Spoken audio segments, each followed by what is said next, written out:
Sa Pilipinas, may separation of church and state. Hiwalay dapat ang simbahan sa estado.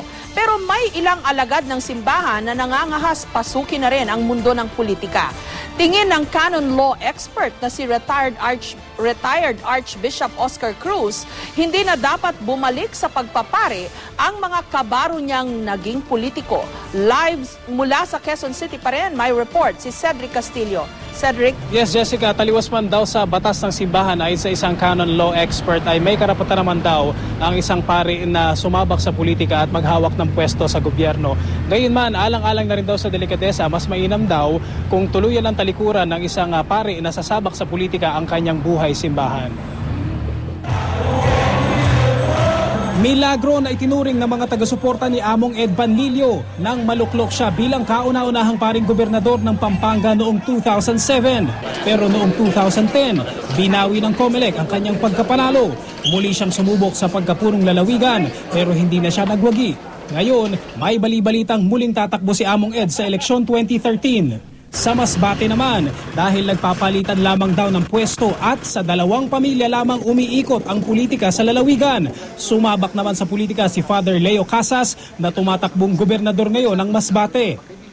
Being a priest is to serve people.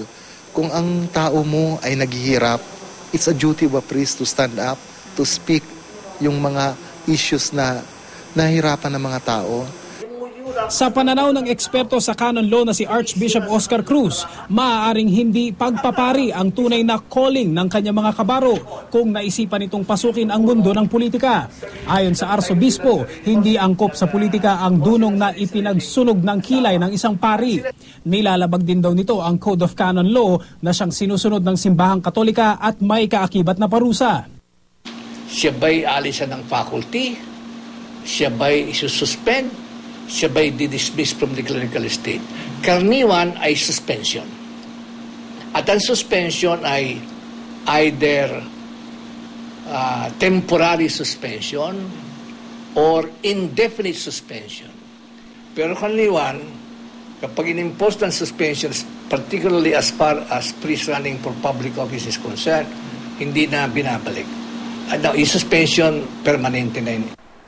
Gayunman, ayon kay Cruz, karapatan daw ng bawat isa na kumawala sa kanilang institusyon, lalo pat kung pagsisilbi din naman sa kapwa ang dahilan.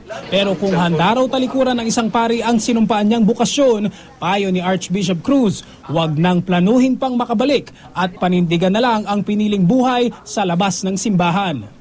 Bahala yung obispo na umaksyon dito.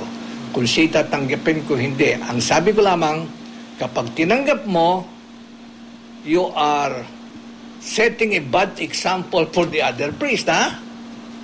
And for the seminarians. The seminarians will see, will notice this. Ay, pwede pala. Panindigan mo. Hindi naman yung lalabas ka pagkat gusto mong gawin to, pagkatapos pag ayaw mo na, babalik ka. Naman, walang ganunan. Gusto ko pang makarinig, makakita ng isang kaso na tagumpay yung pagganap niya sa kanyang tungkulin bilang politiko. Maaaring meron, wala pala ako narinig, wala pala ako nalalaman. Jessica, ayon pa kay retired Archbishop Cruz, ang isa raw option para sa isang pari na sumabak o gustong sumabak sa politika ay tinatawag nila na dispensation o yung permanenteng pagtatanggal ng obligasyon at ng karapatan sa isang pari bilang isang alagad ng simbahan. Jessica. Okay, si Governor or Among Ed ba, Cedric, after niyang manilbihan bilang gobernador ng Pampanga, bumalik pa ba siya sa pagpapare o hindi na? Well, kinamusta rin natin kay Archbishop Cruz yan. Sa pagkakaalam daw niya ay talagang hindi pa rin na-approve kung meron man na request ito nga si Among Ed Panlilio para makabalik sa pagpapari o sa kanyang simbahan. Ang pagkakasabi nga sa atin ni retired Archbishop Cruz, usually daw yung mga ganitong cases ay talagang malabo na daw. Although possible pa rin naman daw, pero talagang yung suspension minsan daw ay nagiging permanente na, Jessica. Okay, so liwanagin lang natin. ayon kay Archbishop Cruz, pwedeng pumasok kung gusto ng isang pare sa politika, pero dapat mag-resign siya as a priest. Tama? Tama, Jessica. Karapatan pa rin naman daw yan bilang isang citizen ng bansa, Jessica. Pero alang-alang na rin daw sa delikadesa kasi kumbaga parang ang mangyayari is tatalikuran mo na yung pagpapare kasi nga hindi pwede nasabay na pari ka at saka politician at the same time. Ngayon, since nakalabas ka na, manalo o matalo, kung pwede daw, wag mo nang ipilit na ibalik yung sarili mo sa simbahan, Jessica. Okay. Maraming salamat, Cedric Castillo.